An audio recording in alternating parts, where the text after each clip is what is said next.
It is too bad that Mr. Pelser and Mr. Goodridge, with these two counter-declarations sent to the court, also denounced the violent pressure put on them by Mr. Moore. Mr. Moore, as a lawyer, you are guilty of unprofessional conduct. These statements were obtained through coercion and intimidation. Therefore, the petitions presented to this court are hereby rejected. Don't talk to me about professional conduct. You! During the whole trial, you never overlooked a chance to show your own personal feelings, your racist hatred which you have for the defendants. As for you, Katzman, to make use of jailbirds like Pelser and Goodrich... I'm what you're saying, Mr. Moore. Only the benevolence of this court prevents me from indicting you. This hearing is closed.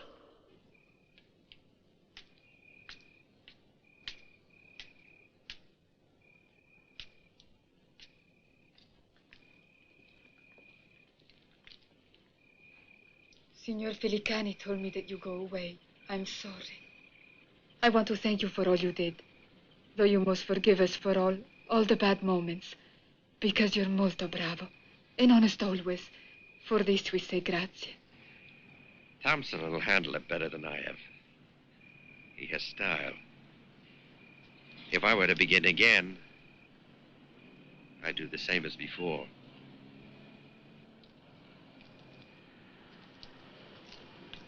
You go away now? I have everything with me. This and this. But please let us hear from you.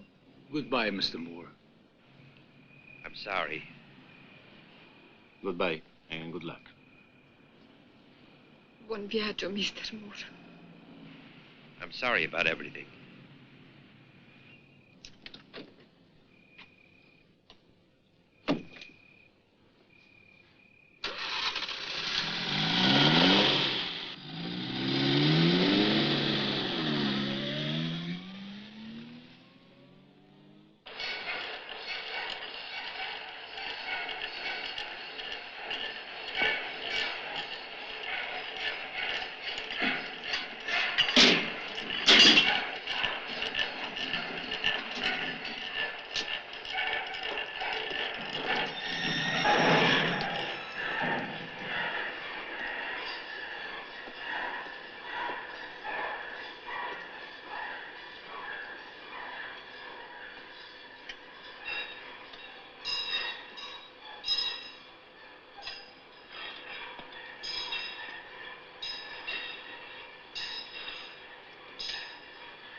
I know who pulled that shoe factory job. And it weren't you. What is your name? Celestino Medeiros. It's the truth. Well, there was 5 of us and we used a Buick sedan to pull the robbery. But in some woods we dumped the car. I don't recall too well no more, but I think we got there about 12. And I began drinking. Where did they pick you up? Well, at a speed called the Bluebird Inn. Van Allen's, the guy that owns the joint. It's about 3 miles over the Massachusetts line on the road to Providence. And oh boy, it was a good place to lay up between jobs. Know what I mean? And you met them there? Uh-huh. And they were from Providence? What were their names? I know, this I can't say. I ain't no stool pigeon. Or you tell us all or nothing. No, I ain't no story. Why did you make up your mind to speak out then? Sacco was off his nut. And I felt sorry for him. Haven't you been sentenced to the electric chair for robbery and for homicide? Yeah? So you're hoping to postpone the moment when... You think that's an advantage? Do you have any witnesses? Somebody who saw you shoot? No, just a minute, mister. I didn't shoot nobody. It was Boyles. I didn't move a muscle and I just sat glued in the back of the car. I was pretty scared.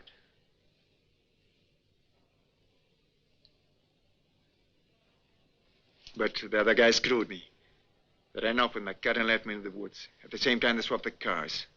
Then they took the Hudson and drove away with everything. And I ain't seen one of them since. Where did you say you were?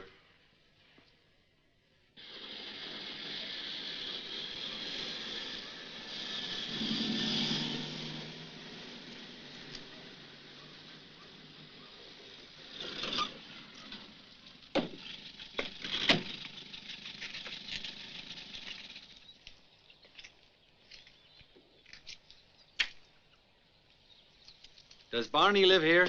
May! May! I'm looking for Barney. He's away. Isn't this a roadhouse? Used to be. It's full of cats now, can't you see? Do you know Celestino Medeiros? How do you know him? I'm a lawyer. Yeah, you don't look like a cop. Do you remember if Medeiros was still working here in April 1920? Maybe he'd already left for Mexico. No, it was later, in May. It was May 1st, I remember. He gave me a present, and he never had 1 cent. But I remember because he showed me a wad of bills. $2,800, imagine. That's right. He was lying. They didn't cheat him. Right after the robbery, he had $2,800. 1/5 of the stolen payroll from South Braintree.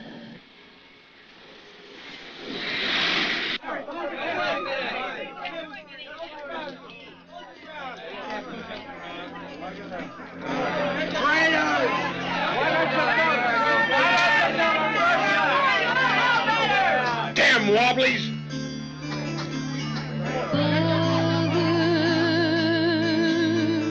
Yes, I am a prisoner. Fear not to relay my crime.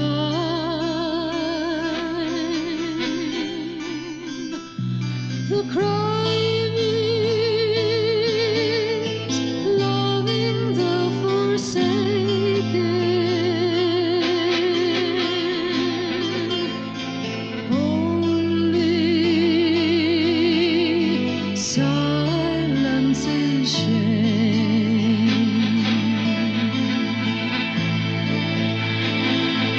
And I'll tell you what's against us, and what that's lived for centuries. Go through the years, and you will find what's black and white of history.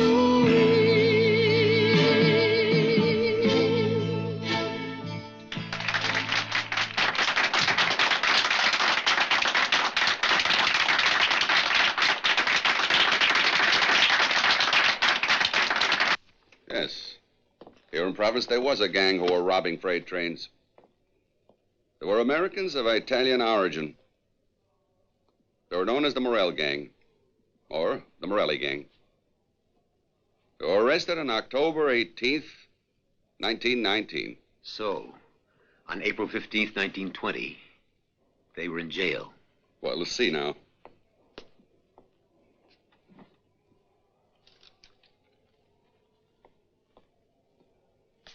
Joe, Fred, Pasquale Morelli, tried in May 1920. No. In April, they were out on bail. Thank you, Inspector. Inspector Connors, do you recall who defended the Morellis in their trial in May 1920? Don't talk to me about professional ethics, sir. With those 3 bums, the Morellis, especially that young Joe, their leader, he's a no-good. Anyway, they had informers in the industrial areas. They would make notes on the freight trains, where they were being loaded, and then... What sort of factories did they generally go after? There were all kinds. It's all in the transcript of the trial. Rice and Hutchins, for example. I don't even remember where that is. I know. In South Braintree. Anyhow, it's all in the court's archives.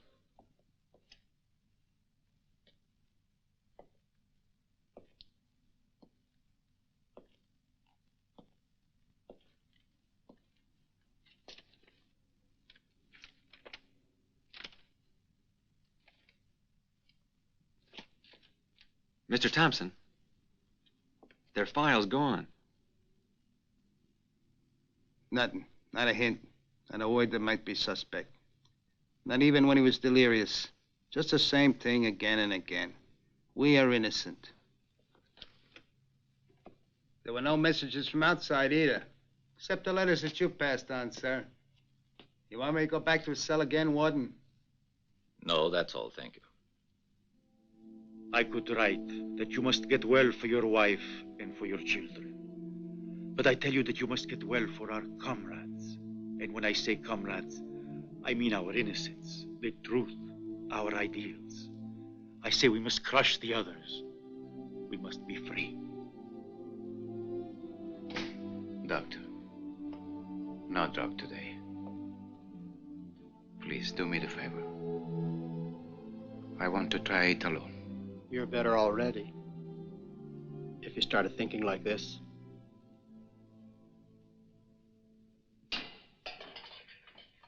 I'm a piano salesman.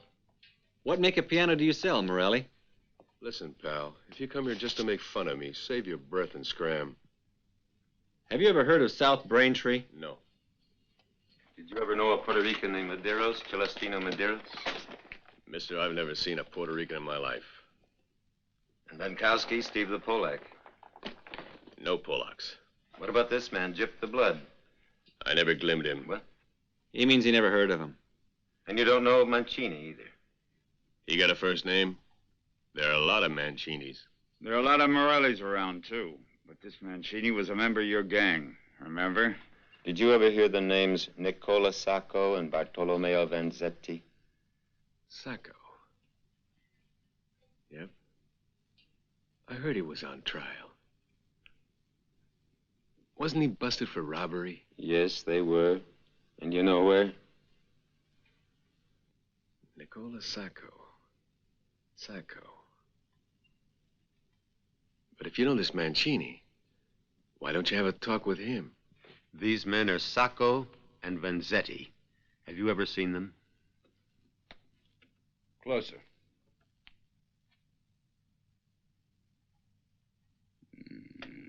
Now, these men are not armed robbery types. Sure, you can't always tell from the face, but they may be radicals, extremists, but bandits. Do you see any resemblance between these two men? No. Your gun was a Colt 32. No. It was a Spanish Star. At the trial, you said that the bullet that killed Beradelli, in my opinion, it is consistent with being fired by that pistol. What does that mean? I was hoping that Moore would ask me that question, though he didn't. What I meant was, of the various American pistols, the Colt 32 could have fired that projectile. Any Colt 32. Not especially Sacco's. I found no proof that the bullet was from Sacco's pistol. You should have said that in court.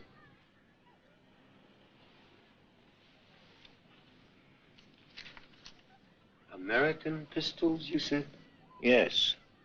There's an Austrian gun, the Stare, and the Spanish Star, which can fire that kind of bullet.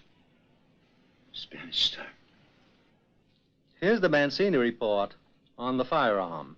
A Star automatic, Spanish make. Could I have a look at that pistol?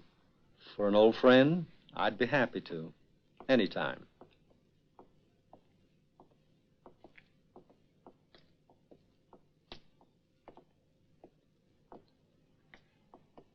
Let's see now. The archive number is 33-410-52.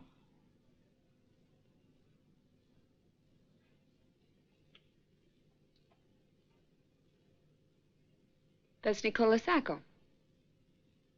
Nicola Sacco, of course. Thank you very much. He was the one doing the shooting, all right. He wore a cap. Well, I'd say that's him. Yes, sir. I thank you. You're welcome.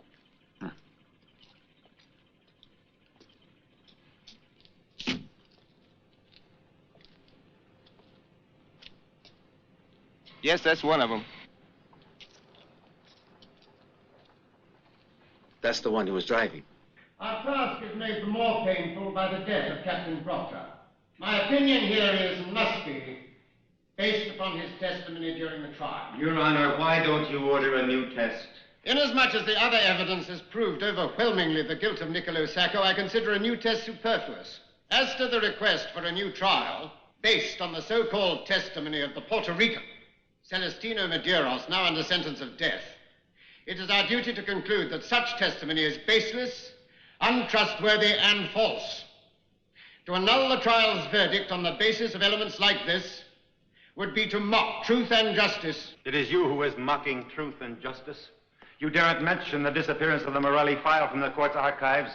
You daren't say a word about the mystery of Mancini's gun, which vanished in the archives of New York. What are you insinuating, sir? I insinuate nothing. I state facts. No, you're making accusations. You're accusing me, the prosecution of this state, former Attorney General Palmer, and the present Attorney General of the United States. You're accusing all of us of having conspired to send Sacco Vanzetti to the electric chair. That's exactly what I think. Therefore, in the exercise of the rights and duties which belong to this court, this latest motion for a new trial is rejected. We may now hope there will be no further obstacles to the carrying out of sentence. I must thank you, Mr. Webster Thayer. You have helped me to lose the last illusions I had concerning justice and the magistrature of this Commonwealth. I will never set foot in a courtroom again.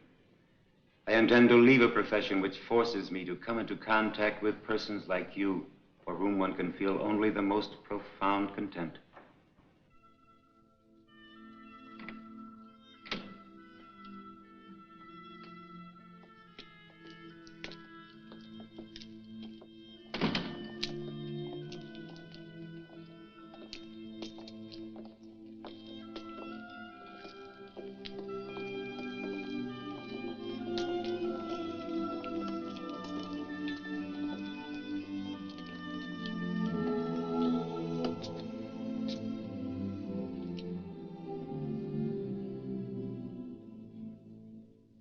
It would be wrong to kill even a dog on the basis of the evidence presented at the Dedham trial. Some radical rag?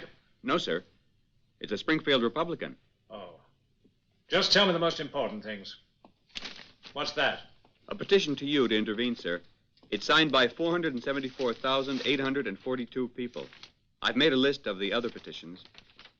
The universities of Yale, Columbia, Kansas, Ohio, Illinois, Missouri, Minnesota... All right. Tell me which universities are missing. None, sir. Mr. Thompson's here. Show him in. Yes, sir. Anything else? Up to today, the governor's office has received more than 17,000 letters and telegrams. I would like to ask you kindly, sir, if we may take on some extra help for the secretary's office. Very well, Adams. We'll discuss it later. Adams? Yes, sir.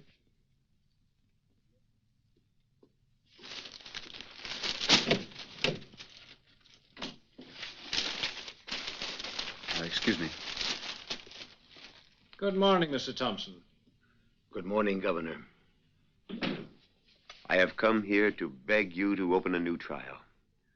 There is legitimate cause to suspect the work of District Attorney Katzman and Judge Thayer. Won't you sit down? These are very grave allegations. Cigar? We have come a long way from the reign of terror and persecution set up by Palmer. Now Palmer is out, defeated by a democratic America. Why, then? Listen, Mr. Thompson. I already know everything that you're about to say to me, and you know what I can answer. So let's come to the point. You want to save the lives of Sacco and Vanzetti. I can't intervene with Thayer. You know that. There's only one way.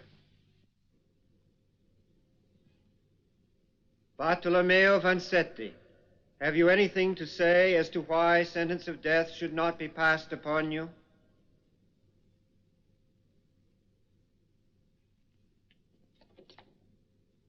Yes. What I say is I am innocent. In all of my life, I never robbed or commit a crime. Never once I hurt a fellow human. No. All of my life I want to make a just world. But to do that, one must stop the oppression of man by his fellow man. So if there is any crime you want to condemn me for, it is that one.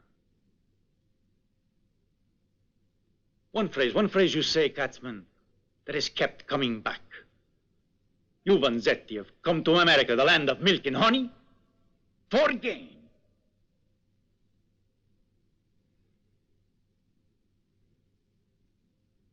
Those words make me laugh. I have never wanted to get rich here. It is not for this that I am suffering and being punished by you. Yet I am suffering and paying for other crimes which I have really committed. I'm suffering now and paying because I'm a radical. And radical I am. And for being Italian. And indeed I am Italian. Yet I am so convinced that I am right, that had you the power to execute me twice over, and I may be able to return to life once again, I would relive my life in the same way and do exactly what I did before.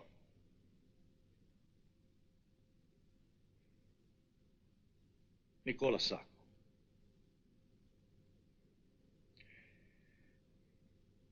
My comrade Nicola. Maybe I'm able to speak better English than he. But how often, when I hear his voice, when I think what he is, only a poor man, that you have called a thief, an assassin, and doomed. You are the murderers here. When your bones, Judge Thayer, become nothing more than dust, and when your names and all you have stood for have faded away and turned into past history, I tell you that his name, the name of Nicola Sacco, will still live in the people's hearts.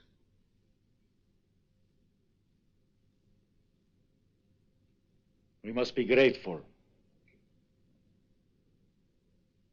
Without them, we would die just two worn-out workers.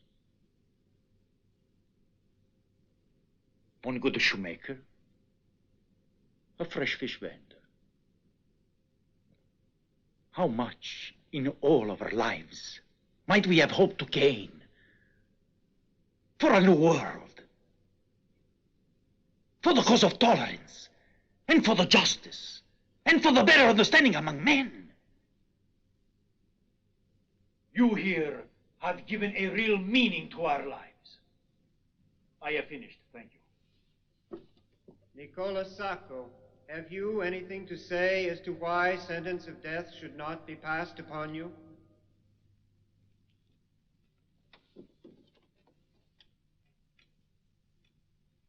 No.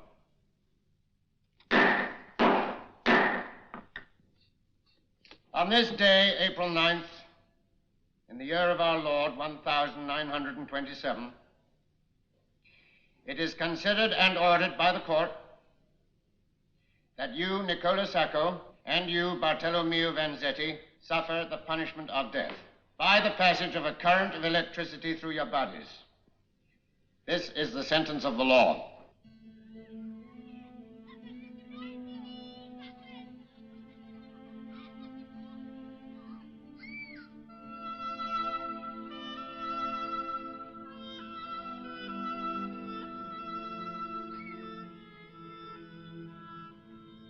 Why don't you want to look?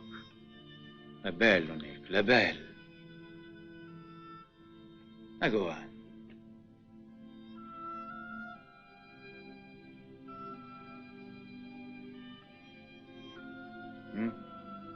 What do you want me to look at, Bart? Have you given up all hope? It's been 7 years.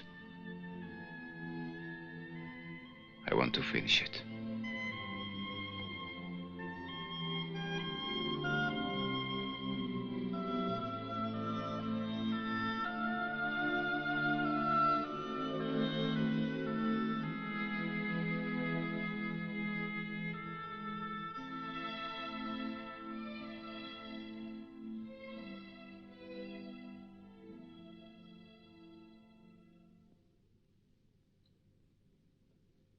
Last night we had a long talk, you know.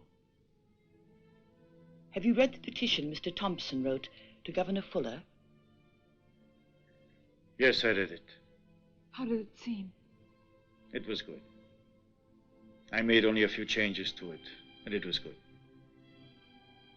Why do you ask? What did you do? I signed my name.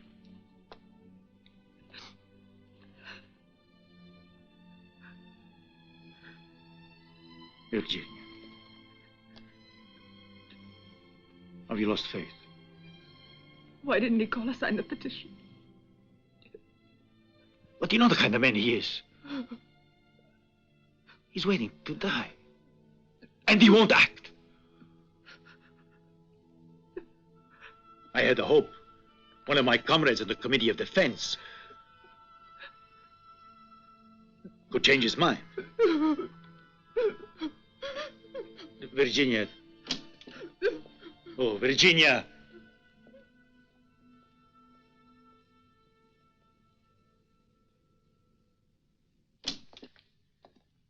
Bartolomeo Vanzetti, Mr. Warden. Please take a seat, Mr. Vanzetti. I've been wanting to meet you for some time. I'm Governor Fuller. Bartolomeo Vanzetti.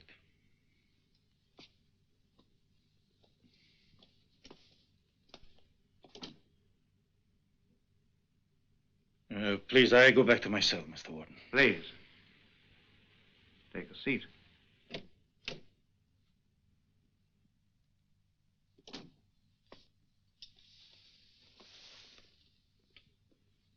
So you are the famous Bartolomeo Vanzetti. I have never had any intention to become famous. But you are now. You sent me a petition. Not a plea to be pardoned, a petition for clemency asking me to intervene. Do you regret that? No. This may seem strange to you, Mr. Vanzetti. I have come here to ask your advice.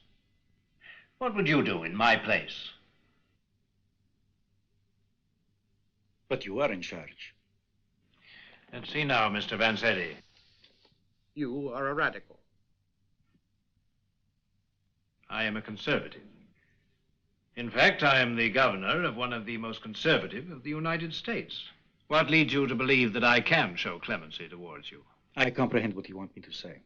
That even I, a radical, can still trust in bourgeois power. We would like to understand your idea of how power works in what you call the bourgeoisie. Senor Fuller, I have the impression that you blame me for asking clemency. You believe you're dealing with a system of power that goes from President Coolidge to Judge Thayer. The governor of Massachusetts down to the last guard in this prison. What makes you think that this network, this system, is so weak and incoherent at one point at the governor's say, who isn't the smallest link in the chain? So weak that it can be clement with a radical, a sworn enemy of the system? Then you are saying that we have been condemned for being radicals and not for robbery and assassination.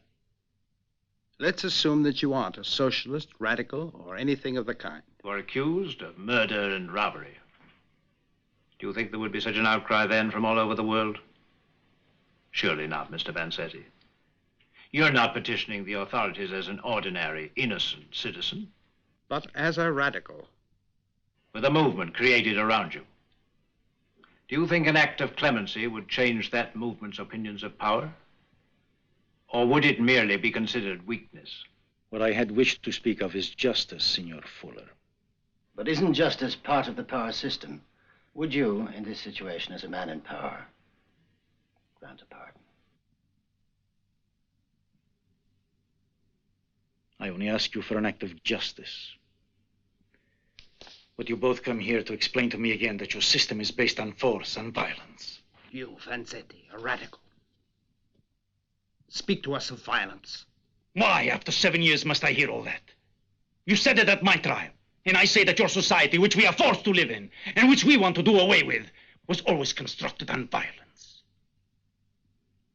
To have to beg for one's bread is violence. The misery and famine which millions all over the world live in, isn't that violence? War is violence. And money. Even the fear of death we have Each one of us is violence.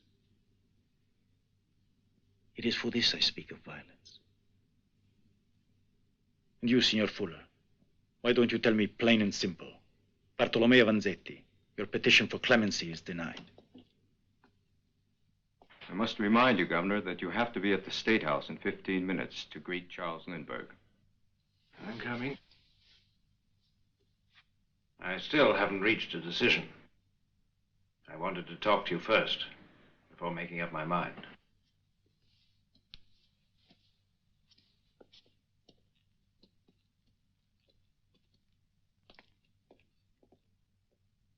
You're a symbol, Mr. Vanzetti. You're also a man about to be executed. You have to help us decide which to save. That man, or the symbol.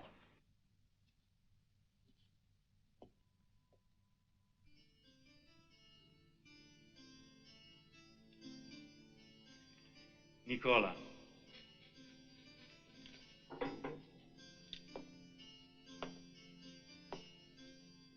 I just wanted to tell you that you did well not to ask anything.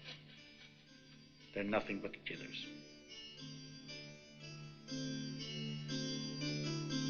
My son, instead of crying, be strong. Be brave and comfort your mother. Don't cry, for the tears are wasted. Let not also the years be wasted.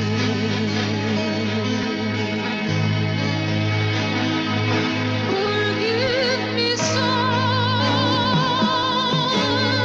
for this unjust death which takes your father from your side. Forgive me all who are my friends. I am with you, so do not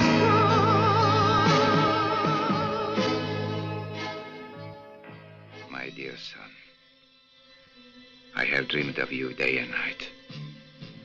I did not know any longer if this was life I was living or death. I wanted to return to embrace you and your mom again. Forgive me, my child, for this unjust death, which takes you away from a father while you are still so young. Today, they can burn our bodies, but they cannot destroy our ideas. Those will remain for the youth of the future, for the young people like yourself. Remember, my son, the happiness you have when you are at play. Don't keep that happiness all for yourself. Try humbly to understand your neighbor. Help the weak. Help those who cry. Help the persecuted, the oppressed. They are your best friends.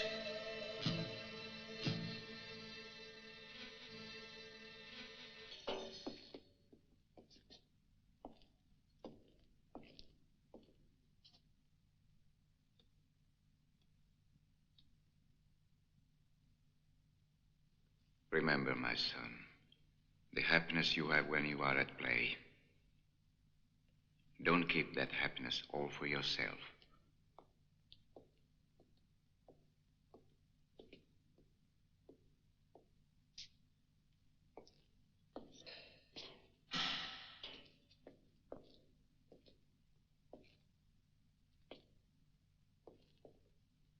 Remember, my son, the happiness you have when you are at play.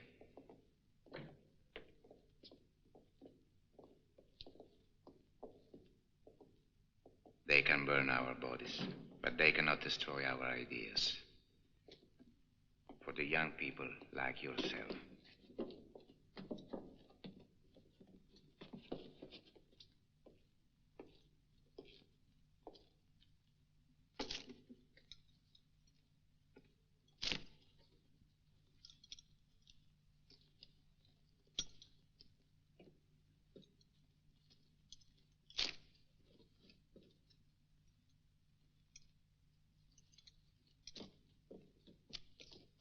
Farewell, my wife, my child, comrades.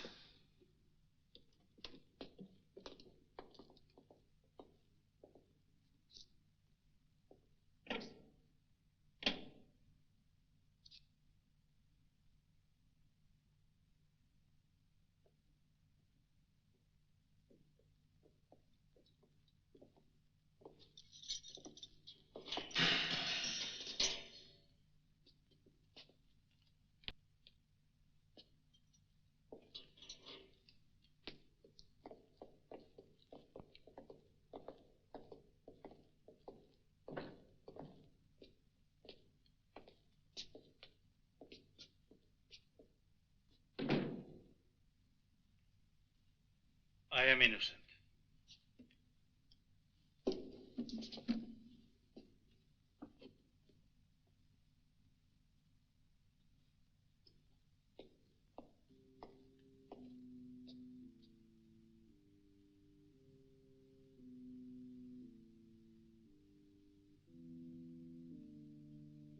In accordance with the law, I declare you dead.